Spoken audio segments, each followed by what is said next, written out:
Hi everyone.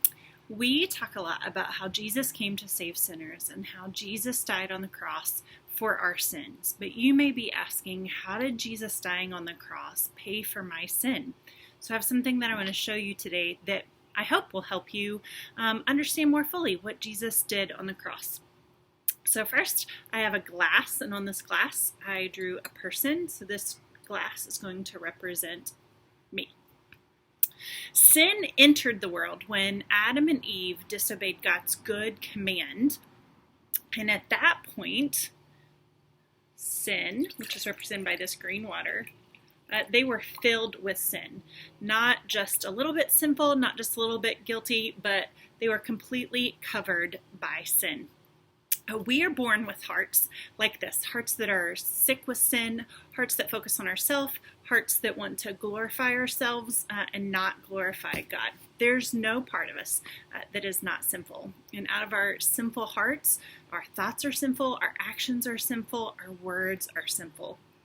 And the Bible tells us that God hates sin because he knows how bad sin is for us. Sin does not glorify him. It hurts us. It hurts others.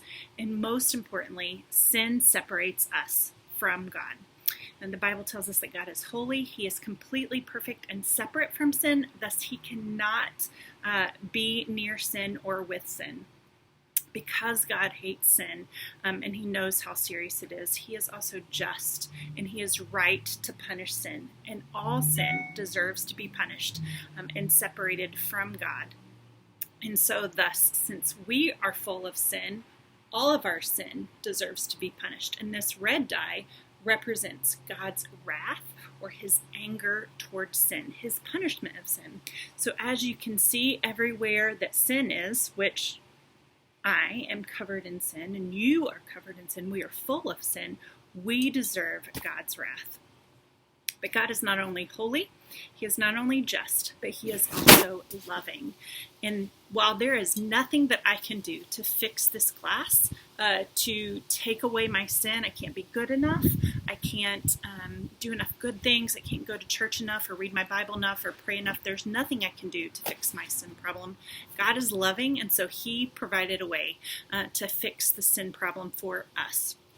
And that is Jesus. And so this cloth is going to represent Jesus. Now, if you compare these two things, where is sin? Is it on me or is it on this cloth? It's in the glass. It's on me. Where is deserving of God's wrath or anger? In this cup. Does Jesus, he never sinned. There's no sin on him. He is not deserving of death, but Jesus, out of his love for us, died on the cross in our place. The Bible tells us he that was without sin took on sin. He took on the punishment that we deserve.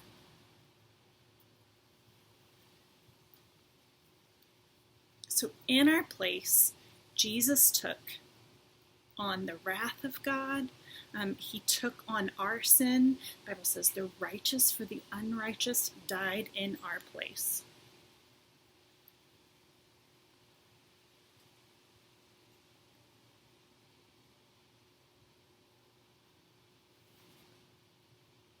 Now, I want you to look. Now look at these two. Where is the sin now? Is it on me or is it on Jesus, the cloth? It's on Jesus. Where's punishment? God's punishment, rightful punishment for sin. Is it on me or is it on Jesus? That's right. Jesus absorbed our sin. He took on our sin and the punishment that we deserve when Jesus died on the cross. But the good news that we celebrate is that Jesus did not just stay dead, that he came back to life, showing that he is fully God. He conquered sin, he conquered death, and he conquered it for those who love and trust him. So I hope this helped.